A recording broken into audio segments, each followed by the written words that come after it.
Merci beaucoup. Avec plaisir, c'est normal, c'est normal. Là, on est sur un Heritage 50 de la marque Yubi.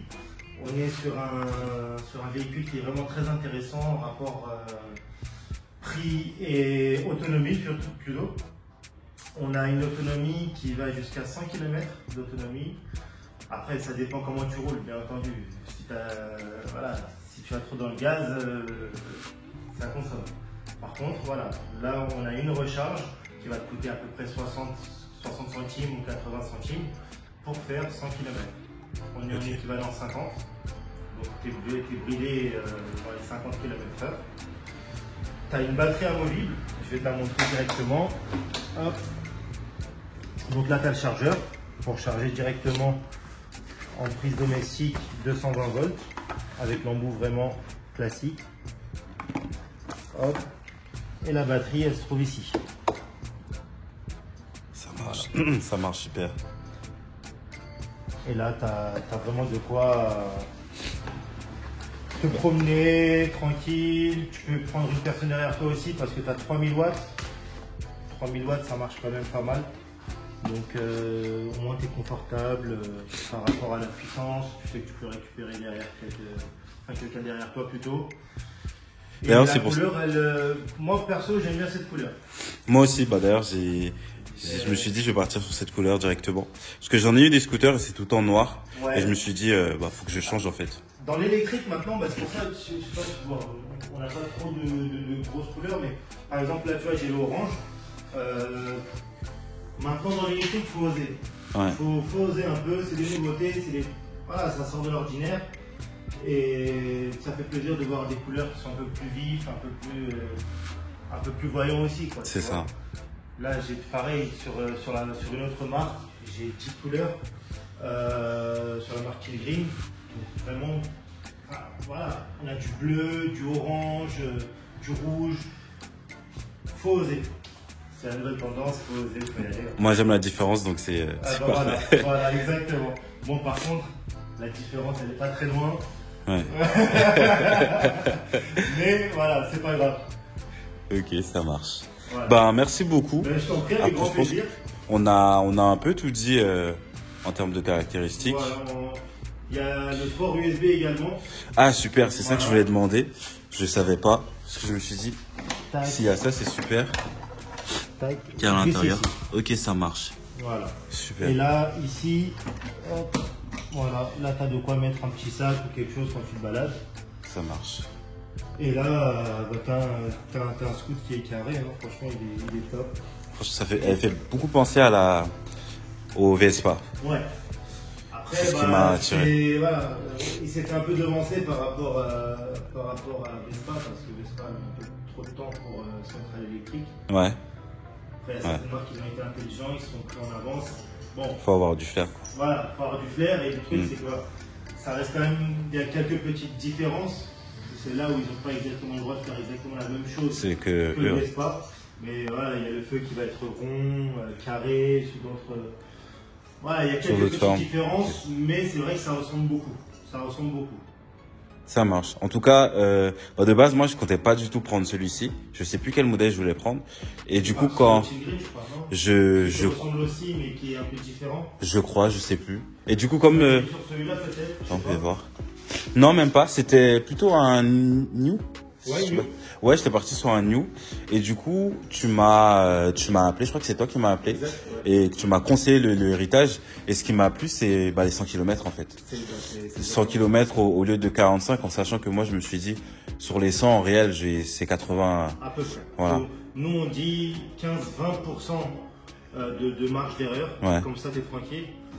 Mais dans tous les cas, même 80 km, franchement, par rapport à un 50, ouais, c'est pas mal déjà. C'est vraiment pas mal du tout. Vraiment, et du coup, je voulais te demander, j'en profite, combien coûte une batterie? Parce que je pense en acheter une autre. Une batterie sur ce genre de scooter, on va être dans les 1300-1500 euros. D'accord, ça marche. C'est vraiment ce qui va coûter le plus cher dans le scooter électrique. C'est le cœur de la bête, quoi. De la bête, ouais, voilà, de la bête. Ça marche. Et ouais, c'est ce qui va vraiment coûter le plus cher. Après, derrière, la carrosserie, tout ça, ça a un coût aussi. Mais à l'intérieur, tu as du lithium-ion, donc c'est une matière qui est vraiment des batteries qui est vraiment la plus chère. Donc, ça marche. c'est ce qui fait le prix. Et c'est quel modèle vous vendez le plus? Là, le modèle vraiment que je vends le plus, ça va se battre entre le New, entre le GT Evo. Ça marche. Et le Tigris. Pareil, un autre modèle qui va ressembler au Vespa aussi, Ouais. mais qui va avoir un aspect un peu plus Lambretta plutôt, un peu plus différent. Et là, on a eu également beaucoup de retours par rapport à des modèles qui vont être un peu plus grands en gabarit. Ça marche. Un peu maxi scooter comme ce qu'il y a ici, ou vraiment l'entre-deux avec le Horwing qui est derrière. Les points positifs et négatifs à acheter un scooter électrique. C'est vrai que moi, j'ai eu beaucoup d'appréhension. Ouais. Puis après, je me suis dit, je vais me laisser tenter. Il y a les 900 euros aussi de réduction que vous retirez directement en magasin et tout le monde ne le fait pas. D'ailleurs, c'est pour ça que je vous ai choisi à vous. Ouais. Comme ça, c'était plus simple dans le process. Et aussi parce que l'accueil a été chaleureux. Vous avez répondu directement, donc ça fait plaisir. C'est gentil. C'est gentil. À la base, moi, je suis, on va dire, pro thermique aussi. Parce que c'est agréable d'avoir un bruit sympathique quand on roule, tout ça. Mais on arrive vraiment à un stade où on est obligé de passer au changement. C'est ça.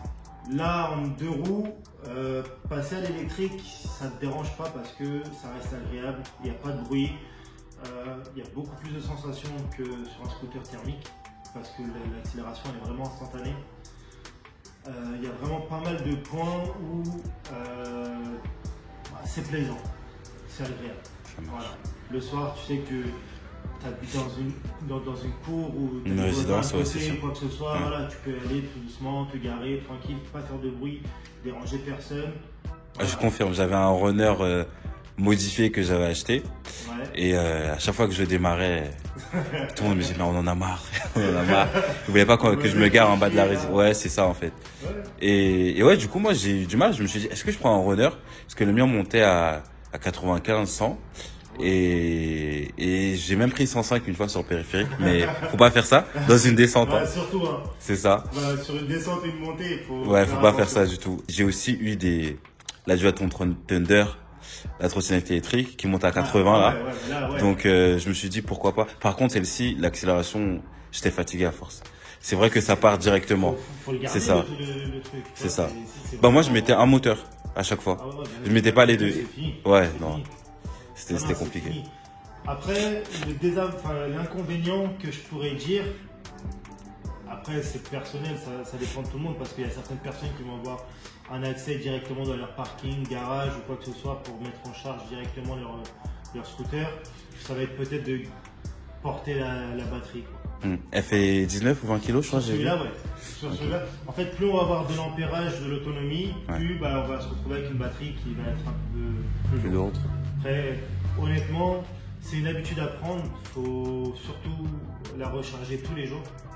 C'est comme votre téléphone. Il faut le recharger tous les jours. Comme ça, le lendemain, il n'y a pas de surprise. Si tu as un détour à faire ou quoi que ce soit, tu sais que tu as l'autonomie complète pour faire ta journée. Et après, c'est une sécurité en plus contre le vol aussi. Et surtout, dans ces modèles-là, il y en a certains où il n'y en a pas et tout, mais il y a toujours un disjoncteur. Ça marche. Quand tu retires la batterie, il faut que tu disjonctes, que tu éteins le disjoncteur. Et quand tu la rebranches, pareil, il faut que le disjoncteur soit éteint. Parce que sinon, quand il y a un connecteur après, ça peut faire des étincelles et te cramer les résistances. Donc c'est des petits détails comme ça qu'il faut vraiment faire attention. Dernier conseil, écoutez, ceux qui sont dans la banlieue, profitez encore des 2 roues thermiques. Et pour le reste, ceux qui veulent passer le cap à l'électrique et qui sont toujours bienvenus ici. Venez chez nous. Voilà, venez ici. Quel est le nom déjà? Electric Move. On est au 57 boulevard Grenelle, dans le 15e arrondissement de Paris. Merci beaucoup. Avec grand plaisir. Allez, félicitations. Merci.